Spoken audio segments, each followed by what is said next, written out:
I needed to see that real thing, otherwise, in my head, it would never click. I'll never forget, I counted 13 bullet wounds on Opatiens's back. Opatiens was the center of my life. I just had a complete denial on the whole thing. It was December 26, 1986. We were asleep. It was in the morning, and then a knock on the door. I had a small little 50 motorcycle. They made a lot of noise and no speed. You could probably run faster than the bloody thing. I just had a vague idea. I knew it was on the specific road, 20 kilometers out of the town, and there were two big baobab trees. I had a deep-seated resentment.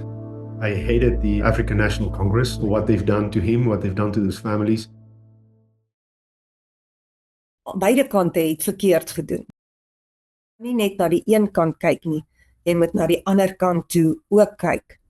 Eers wanneer beide bymekaar kom, dan kan jy regtig sê, daar is 'n versoening en vergifnis.